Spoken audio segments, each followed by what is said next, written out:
Contrabandista de Aroche, pásame de contrabando dos ojos que están llorando más allá de la frontera. En la península entera no habrá mujer más bonita que aquella portuguesita que mis caricias espera. Frontera, frontera de Portugal, si viniese ya a mi lado, cuántos besos te iba a dar. Frontera, frontera de Portugal, ¿por qué no la dejas libre después de verla llorar? Contrabandista que pasa. Eran tiempos difíciles, pero eran nuestros tiempos. Las rutas eran nuestro supermercado, el hambre nuestra guía y el silencio nuestra religión. Nuestro maquillaje, el sudor en nuestras frentes y el barro de nuestras botas. Estamos hablando de años de miseria, de hambre. En España se pasaba muy mal y mucha gente no tiene esa noción. Después ya pues, con el tema de la guerra y demás, pues empezó a vivir esta historia de que no había nada, de que no. Entonces pues empezó a dedicarse al tema del contrabando. Ha sido una actividad de subsistencia para mucha gente. O sea, los pobres que no tenían otra cosa, pues se dedicaban al contrabando. No se trata ese tema, no se trata ni a nivel histórico ni a ningún. Entonces, ¿que debería conocerse más? Pues sí, yo opino que sí. Si empieza una guitarra con aire marimeño a tocar por fandangos de Huelva, se me despierta el alma y empiezo a recordar y a sentir las cosas de mi tierra. Lo mismo da que toque por fandango valiente del mar, del llano y la sierra. Si empieza una guitarra con aire marimeño a tocar por fandangos de Huelva, se me despierta el alma y empiezo a recordar y a sentir las cosas de mi tierra. Lo mismo da que toque por fandango valiente del mar, del llano y la sierra.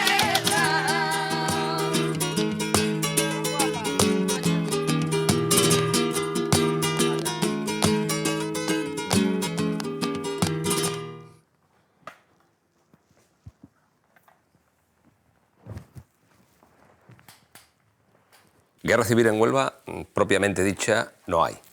Lo único que hay son unos enfrentamientos muy concretos en determinadas zonas, sobre todo alrededor de la cuenca minera. Es importante que la gente conozca que no hay batallas en Huelva. No hay dos ejércitos que se enfrentan. Hay un ejército que toma el poder y una serie de pueblos que van cayendo como fichas de dominó ante el avance de las tres columnas franquistas que entran en la provincia de Huelva.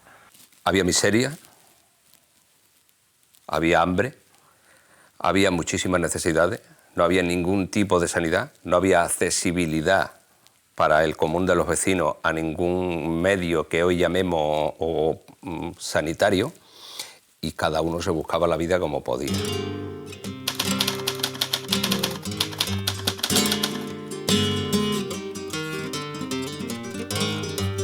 Sin trabajo ni comida, con caballos y mochilas, sin jornales y ni harina, una ruta y una huida. La puebla estaba muerta, que no había nada más que contrabando por todos los sitios. Y el contrabando en País Nuevo pues, ha sido una actividad pues, desde que existe la frontera prácticamente entre España y Portugal. Hablar de mi abuelo es para mí un orgullo porque ha sido un referente en cuanto a sus ideas y en cuanto a su forma de ser. Era una época muy difícil, no había nada para comer, ni había trabajo, ni había nada de nada. Entonces la mayor parte de las personas de la familia se dedicaban a eso, al extraperlo, al contrabando y a buscarse la vida donde más o menos cada uno iba pudiendo. Y este hombre pues, se dedicó, fue guerrillero, fue maqui en una palabra, se tiró al monte y le robaba a los ricos para darle a los pobres. Pero le robaba eso, algún borrego, algo de comida. Solo podían acceder a los medios de subsistencia la gente vinculada al régimen, lo que hoy se conoce desgraciadamente como gente de bien o gente de orden. No había trabajo. O sea, el poco trabajo que había era el campo y la pesca. Huelva en esos momentos no era una ciudad, la capital, era una ciudad que no llegaba, creo, ni a 40.000 habitantes y prácticamente la gente vivía solo de lo que eran los barcos y el tema de la poca agricultura que había en el entorno. ¿Por qué había? Porque no había para comer, porque no había dinero tampoco, estabas por necesidad. No había quien diera nada. Tú ves hoy todas las comidas, todos los sitios que hay para comer los pobres. Entonces no había nada. La gente no daba nada. La que tenía no lo daba y la que no tenía, pues no tenía para dar. Aquel pobre que estaba segando o que estaba labrando, pues durante el día segaba o labraba y por la noche una mochila se iba a buscar el producto a Portugal. Porque no te puedes imaginar cómo estaba en los huesecitos con una anemia grandísima, porque no, ya te digo que no había leche en el pueblo y lo que tomábamos era nada y menos.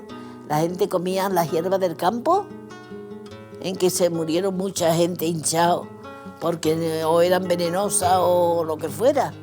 Las cogían, las cocían con agua y la comían, porque el estómago lo que quería era algo. Y se murieron muchísima gente así. Cuando el contrabando aparece, no es solo un intercambio, eso vendría después. El contrabando aparece como un medio de subsistencia para que en determinadas casas, en determinados domicilios, llegue, por ejemplo, una cosa tan simple como la harina. Hombre, claro, nosotros teníamos un señor que nos vendía allí. Un señor que vendía café y tabaco, y allí íbamos a comprar. Se iban a Portugal, buscaban café, buscaban harina, buscaban lo que había. Que yo sepa, sobre todo era el tema del café, porque era lo que más podía poner, digamos, en el mercado. Entonces era como la moneda de cambio que había en ese momento. Cosas que aquí nos sobraban y la cambiaban en Portugal por cosas que a nosotros nos faltaban. Harina, garbanzo, azúcar, café. Y aquí solían llevar mucho lana, mierda, miel. Y en la época mía, en esta época de mi juventud, seguía habiendo contrabando, ya no tanto de café como también si había ganaderías, dependía del precio donde valiera más la cosa, si en Portugal o en España. Café sobre todo, que era mucho, esta zona aquí es de mucho café. Cosas de sustento para poder comer y poder quitar el hambre, que en aquella época, estamos hablando de los años 30, años 20 y tantos, años 30, años 40, que era cuando el contrabando tuvo su apogeo, ¿no? Sí, sin duda, vamos. Hambre y además hambre en algunos casos extrema. O sea, hambre que moría la gente de hambre, literalmente.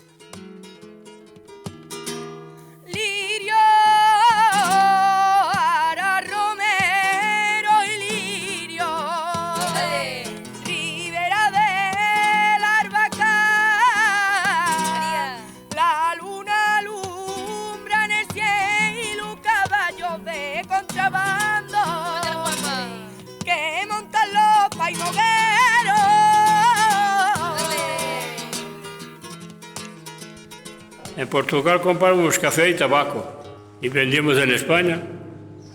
Compramos caballos y mulos para la carne, para Portugal. Camino, pues, el camino yo creo que desde allí donde salíamos a Valverde había 100 y pico kilómetros, por ahí. Llevábamos 3 noches con 25 kilos y para acá llevamos 2 días y pico. Y de vuelta. A la semana, todas las semanas hacíamos un viaje. Mi padre ha sido el contrabandista mejor que había. Mi padre, a lo mejor cayó una tormenta y nadie sabía por dónde andaba. ¿Cuántos éramos? 14 o 15 o 20, depende. Otras veces 10. Le llamaban una cuerda, a lo mejor una cuerda era 30 o 40, que a lo mejor llevaban de distancia 8 o 10 kilómetros o más del primero al último. Si cogían a uno, los demás se esparcían y se perdían en el monte o se escondían hasta el otro día que dijeran a salir. Nunca iban todos juntos.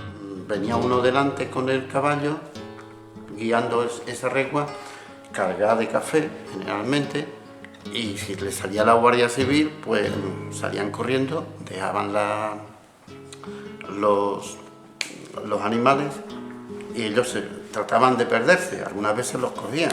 Nada, nos levantamos, si había que ir a trabajar, se iba a trabajar también, no que era solo contrabando, otras cosas también hacíamos.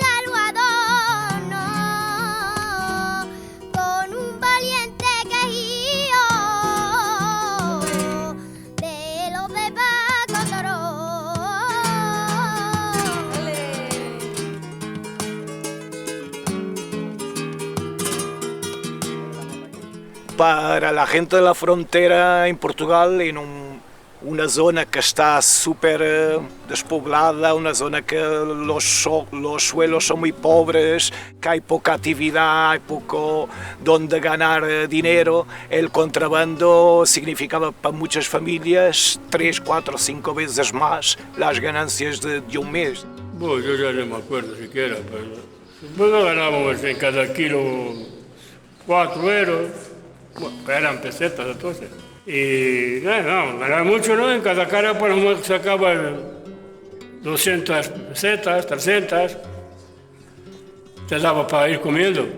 Cuando era el tema del contrabando de ganado, antes sí se hacían millonarios, pero con el contrabando de posguerra nadie se hacía millonario, porque eran productos, el café, los huevos, los higos, cosas esas y bueno, bastantes más, pero no ganaban dinero con eso. Y la gente sí pasaba bastante mal, en Portugal también pasaba muy mal.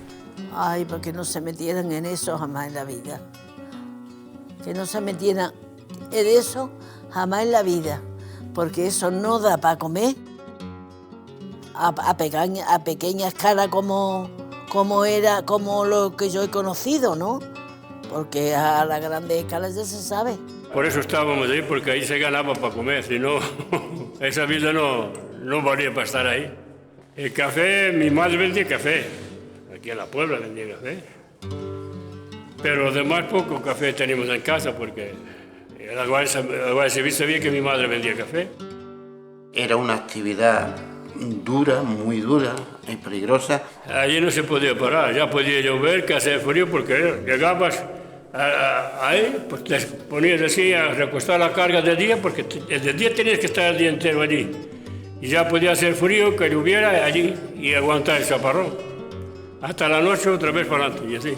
O hay un sitio que, por ejemplo, lo llaman el Salto de la Mujer, donde hay dos piedras que, vamos, la verdad es que yo no saltaría cuando la ribera llevaba agua, pero se decía que por allí saltaban de piedra en piedra y pasaban de un lado a otro de la ribera. Si uno se ponía enfermo, teníamos que llevarle la carga hasta Valverde.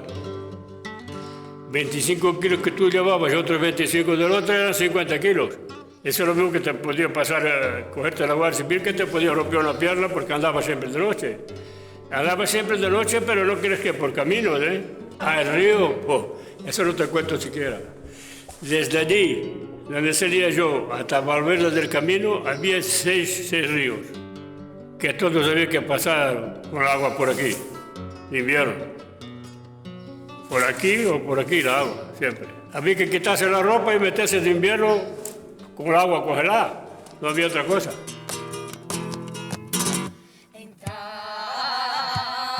Si va un día Paimó, no te fíes en la entrada, porque cuando tú estés dentro, nunca te querrás marchar. Bueno, pues eso se lo ponía a mi madre, 2 tirantas, y se lo ponía a mi madre, ¿sabe? Como si fuera una prenda debajo de la ropa de ella, ¿sabe? Y así pasaba el café, así pasaba el café. Pero eran más las mujeres normalmente se quedaban en casa con la familia esperando muertas de miedo a que vinieran, si venían, no sabías nunca cuándo iban ni cuándo... Bueno, cuando iba sí lo sabía, pero a lo mejor esperabas que vinieran en un día o en 2 y pasaban 5. Pues importante porque forma parte de un proceso de rebelión contra un gobierno donde hay una serie de personas que se juegan la vida para que los demás tengan acceso a determinadas cosas, alimentos, medicinas, que no siempre se compra y se vende. Había estructuras dentro de los contrabandistas donde ese tipo de cosas, llámese comida, llámese alimento, llegaban a gente que no tenía acceso a eso. Duro, eso no es que no se puede contar, es que nunca... Yo he trabajado en todos los sitios y lo peor que vi ha sido el contrabando.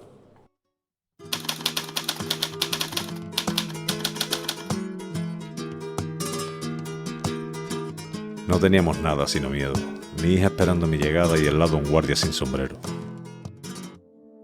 Porque en algunos sitios había guardias, mujeres, que con una varita le daban a los que ellos comprendían que, ¿sabes? Ten en cuenta que a los guardias civiles que detenían contrabandistas prácticamente se les premiaba. En muchísimas ocasiones se les iba la mano en las declaraciones.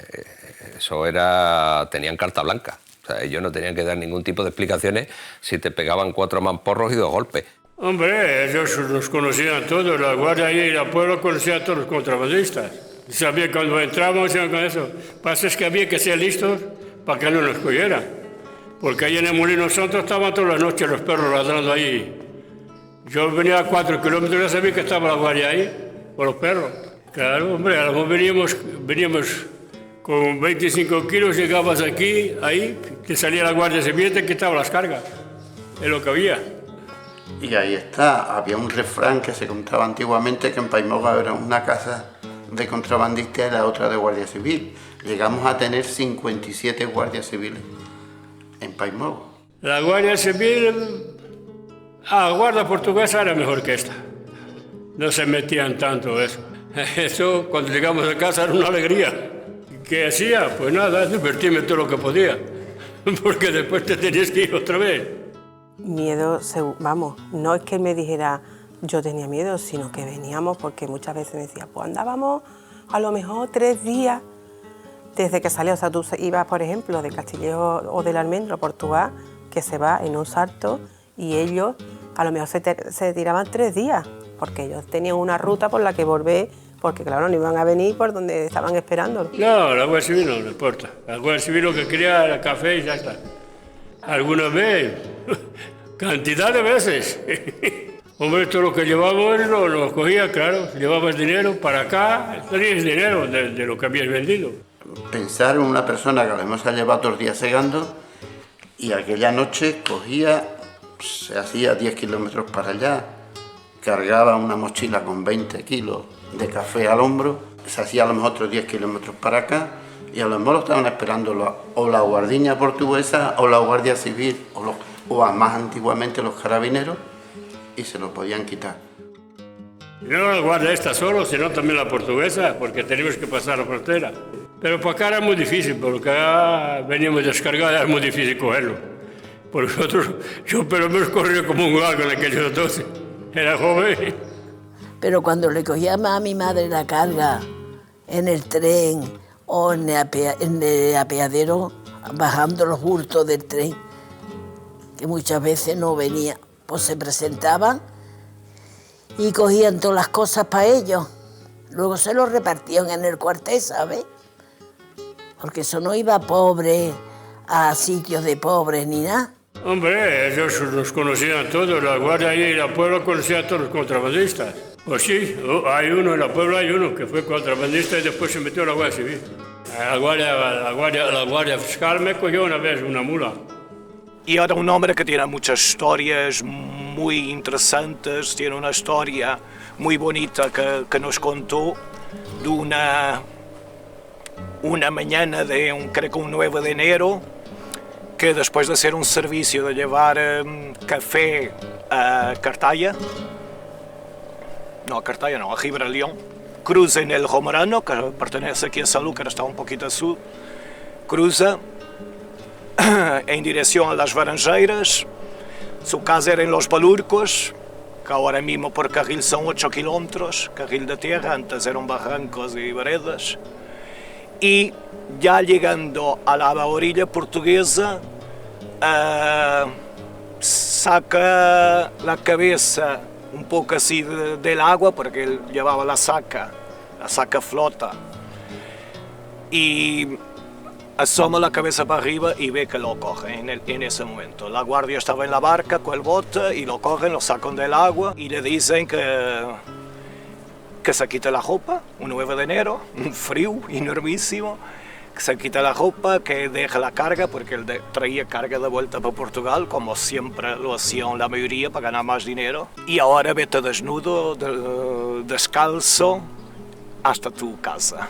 O sea, estamos hablando de lo que es ahora en línea recta por un carril 8 kilómetros. Aquí en el pueblo hubo uno que pegó un chivatazo y nos cogieron ahí cerca. Venía con nosotros y de allí se vino a la Puebla y pegó un chivatazo a la Guardia Civil. Bueno, nos cogió todas las cargas de allí. Él sabía dónde estaban las cargas.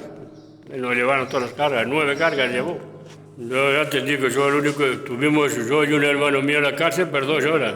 Rompimos el techo de la cárcel y nos escapamos. Nos escapamos, íbamos 9 y uno de ellos se rompió una pierna, a bajar el techo se rompió una pierna. Y de aquí hasta la mina de Santo Domingo, en una camilla, con 2 palos así y unas cuerdas, y el tío así, hasta la mina de Santo Domingo. Una vez que le mataron un caballo a un contrabandista, no sé si la Guardia Civil o los guardiñas, la persona, el contrabandista, salió huyendo y tenía en su casa un vecino, un amigo, tenía un caballo muy parecido al suyo y entonces fue, se lo pidió y lo metió en su cuadra. ¿Para qué?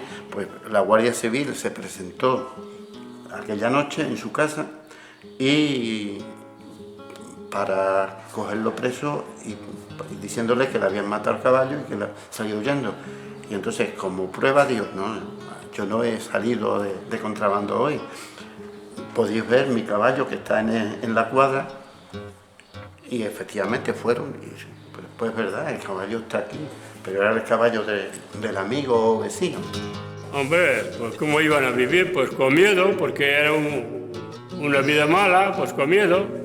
Pasaban miedo, pero claro, era más el poder llevar algo a su casa para poder comer, para poder vender y para poder subsistir, que es que no había otra cosa. ¿Miedo a que lo cogieran? Sí. ¿Miedo a que por sus ideas políticas también lo persiguieran? Pues también. Miedo pasabas todos los días, todas las noches, porque eso era una vida así, era de riesgo y de miedo, no había más que eso. Hombre, miedo, lo que se dice miedo ya, ese miedo que yo tenía, no. Pero me resulta, a ver si comprende, le tengo ese respeto yo de... Pero ya miedo, como yo tenía entonces, no.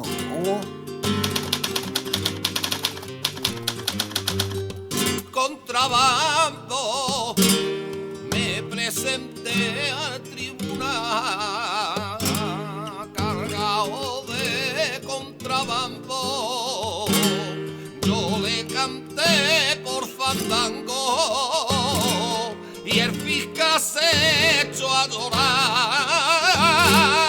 y el juez firmó perdonando. No No, dejar pasar nada. Si te encontrabas con él, te quitaba la carga. Ahí no había más. O el que traía escondido en el aparejo del burro o de la burra, traían metido en medio del aparejo, traía 10 kilos de café y a lo mejor pues, los perdían. Era algo generalmente de subsistencia para vivir. No, Juan Rosa desgraciadamente falleció hace menos de un año. Un hombre que era una biblioteca abierta porque era muy culto, tenía leía muchísimo y era una persona que en su tiempo de chaval pues se dedicó también en su vida al contrabando con los hermanos. Pues el legado yo creo que con lo más orgullo llevamos nosotros es eso, que siempre fue luchador y honesto. Y eso nadie lo puede negar. Por otra parte, él siempre fue una persona muy reivindicativa, muy luchadora. Nunca jamás calló sus ideas, nunca. Los hermanos Francisco, que estuvo exiliado en Bélgica, porque él estuvo aquí, hizo una guerrilla con los del contrabando, y la verdad que uno de los que se le achacaron fue porque en Portugal, precisamente en Mértola, en la salida del puente, antes de hacerse el puente, pues lo llevaban escoltados dos guardiñas, él forcejeó para escaparse y tirarse al río, y uno de ellos se cayó y se mató y lo consideraron como asesinato y se lo achacaron a él. También algunas veces pues mataron a algún contrabandista, español o portugués, los guardiñas o los guardias civiles. Y otra cosa, y las balas entre las piernas, por aquí, por todos lados, donde te salía la guardia. Y como no parabas, pum, pum, y ala. Aquello era... Fue una época muy dura, pero que al final salieron adelante y que lo hicieron porque no tenían otro modo de vida. Así, bueno, allí no nos vemos muertos porque Dios no ha querido. No. La vida del contrabando es lo peor que hay. Yo he trabajado en minas, he trabajado en la construcción, he trabajado en todos los sitios, pero trabajo con ese nunca. Entonces él tuvo que estar un golpe de año sin poder ir a Portugal. Se fue de aquí de España, se fue por mediación de no sé dónde y se fue a Bélgica. Allí hizo su vida en Bélgica y está enterrado aquí en el Almendro. Antibiótico, que es lo que quita la fiebre y las infecciones, ¿no? Nada de eso había, nada de eso. Yo me salvé porque Dios diría, no, tú vas a vivir.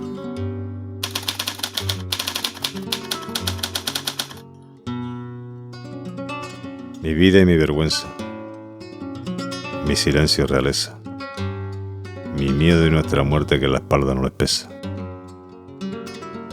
Se perdió un poco porque los que sabían más, aquí no se ha hecho mucha investigación, allí sí, y se perdió un poco también por el tema de la vergüenza de hablar.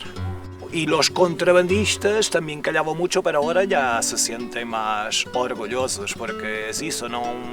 Aunque sea una actividad ilícita que fuera, era también una forma de sobrevivir. Es como si fuera una vergüenza. Si no es un tema tabú, casi que es un tema tabú y que no se suele hablar. Y de hecho, vamos, en los colegios, en la vida, he oído yo hablar del contrabando en ningún colegio, en ningún instituto, no. Pues por lo mismo que casi no aparecía la guerra civil. O sea, hablamos de los años 40 o 50, donde se ocultaba el hambre, donde se ocultaba la represión, donde se ocultaban muchísimas cosas. Y en los libros de texto, inclusive ya en los años 60 y 70 seguía, y yo no sé si hoy siquiera aparece el contrabando. Tendríamos que mirarlo, pero era simplemente un fracaso del Estado. O sea, el que hubiese contrabando era un fracaso para el gobierno de Franco. ¿Por qué? Pues porque estaban suplantando la nueva España que se supone que él iba a construir. ¿Qué me gustaría a mí? Que no se usara el contrabando de esa forma que lo usábamos nosotros. Pero en aquella época era una necesidad, porque es que no había nada. Y si no, pues el que lo sienta como una vergüenza, pues que mire y vea si cuando estuviese en su casa, su familia, sin poder tener nada absolutamente que llevarse a la boca, busca la solución que sea, y en aquel momento pues era esa, y esa es la que había.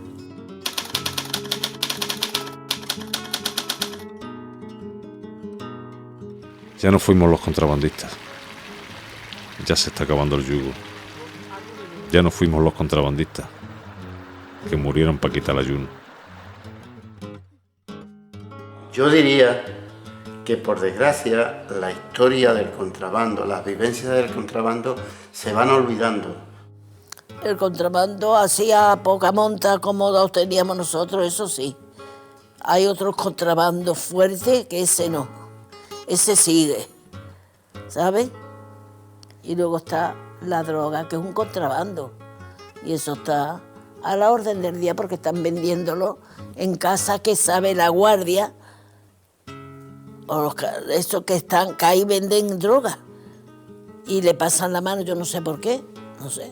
Yo creo que ahora, cuando ya se han abierto las fronteras, es cuando ya miramos menos para Portugal. Ahora miramos más para España, y los portugueses pasa igual. Sí, se perderá seguro. Olvidar, olvidar no me olvido, pero lo dejo pasar ya, que eso ya es historia ya.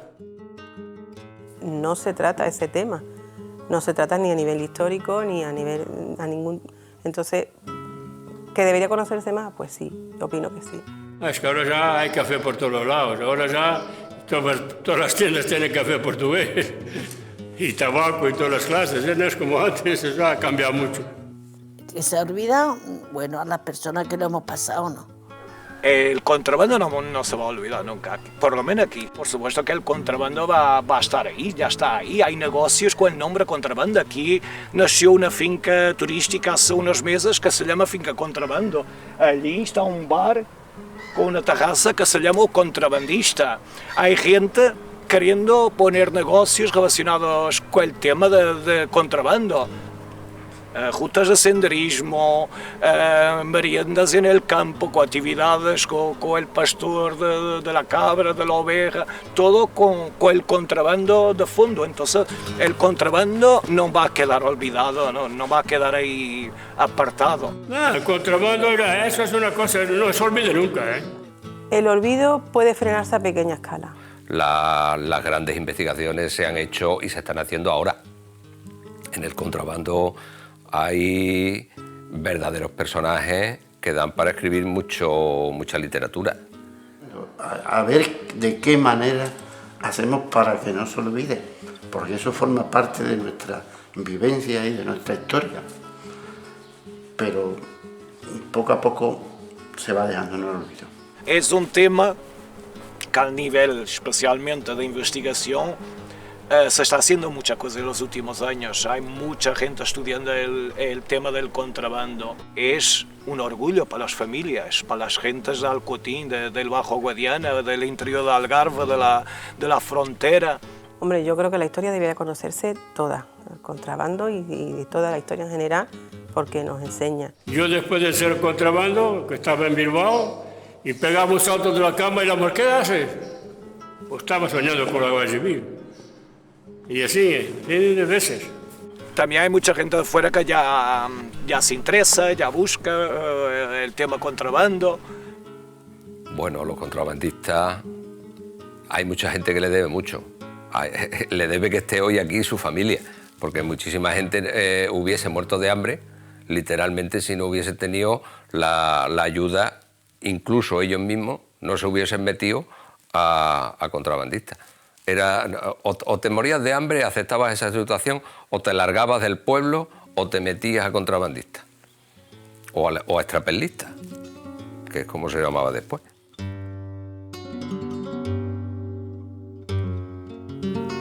Hoy lo que hemos pasado.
Thank you.